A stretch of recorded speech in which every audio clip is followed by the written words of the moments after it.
ഞാൻ പറയാം എന്താ അറിയാം, നമുക്ക് നിങ്ങളെല്ലാവരും നിങ്ങൾക്ക് അറിയാലോ, നമ്മുടെ മുമ്പിൽ ഒരുപാട് പരിമിതികളുണ്ട്. ഒരുപാട് പരിമിതികൾ.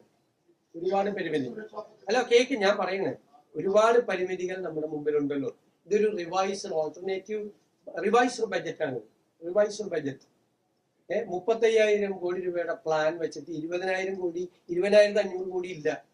ഞാൻ 20,500 കോടി ഉണ്ടാക്കേണ്ട ഇന്ദ്രജാലം കാണിക്കേണ്ട ജോലിയാണ് എനിക്കുള്ളത്. 20,500 കോടി ഇല്ല, അത് ഞാൻ ഉണ്ടാക്കണം. 35,000 കോടി രൂപയുടെ പ്ലാനിൽ 20,500 കോടി ഉണ്ടാക്കിയാലേ ഉള്ളൂ ഈ പ്ലാൻ, ഈ വർഷത്തെ ഈ പ്ലാൻ പ്രോജക്റ്റുകൾ നടന്നു പോവുള്ളൂ. ഒന്ന്, നമുക്ക് കൃത്യമായ വഴികളുണ്ട്. കഴിഞ്ഞ ഗവൺമെന്റിൽ നിന്നും വ്യത്യസ്തമായ ഒരു നയസമീപനവും കാഴ്ചപ്പാടും വികസന പരിപ്രേക്ഷ്യവും സമീപനവും ഒക്കെ ഉണ്ട്.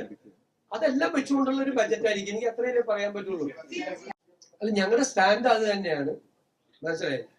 സേഫ്റ്റി കേരളത്തിലും വെള്ളം തമിഴ്നാടിനും എന്നുള്ളത് തന്നെയാണ് നമ്മുടെ സ്റ്റാൻഡ്.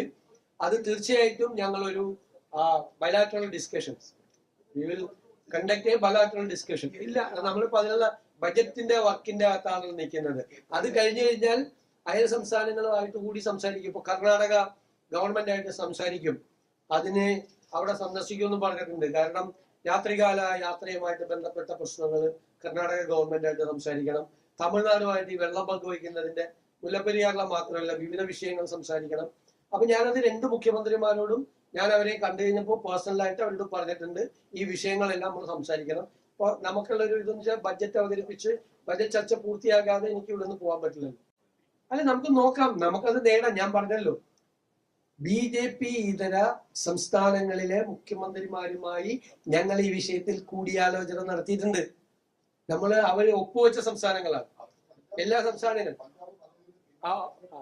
അപ്പൊ അതിൽ നിന്ന് നമ്മൾ ആലോചിച്ച് നമ്മൾ കൂട്ടായ തീരുമാനം എടുക്കും. പഞ്ചാബ് തീരുമാനത്തിൽ നിന്ന് പിന്മാറിയപ്പോ LDF ഗവൺമെന്റ് അതിൽ ഒപ്പുവെച്ചല്ലോ. ഞങ്ങളൊരു തീരുമാനം എടുത്തിട്ടില്ലല്ലോ അതില്. അതിനു മുമ്പ് സ്ത്രീ സുരക്ഷാ പദ്ധതി പിൻവലിച്ചെന്നും പറഞ്ഞ് വ്യാപകമായ വാർത്ത ഒന്നല്ല, വ്യാപകമായ വാർത്ത. ആരാണ് ഈ വാർത്ത ചമയ്ക്കുന്നത്? ആരാ വാർത്ത ചമയ്ക്കുന്നത്? ഞങ്ങൾ ഇങ്ങോട്ട് വന്നിട്ടല്ലേ വരട്ടെ, അതിന് തീരുമാനം എടുക്കണം. അതുകൊണ്ടാണ് അതിനകത്ത് തീരുമാനം. ഞാൻ ചോദിക്കുന്നത്, എപ്പോഴാ ഈ പദ്ധതി പ്രഖ്യാപിച്ചത്? 10 കൊല്ലം ഉണ്ടായിട്ട് സ്ത്രീ സുരക്ഷയെ കുറിച്ച് ഒരു കാര്യം ഉണ്ടായിരുന്നില്ലല്ലോ. ലോക്കൽ ബോഡി ഇലക്ഷൻ കൂടി തോറ്റു. ഫെബ്രുവരിയിലാണ് പ്രഖ്യാപിക്കുന്നത്. ഫെബ്രുവരിയിലാണ് നടപ്പാക്കുന്നത്.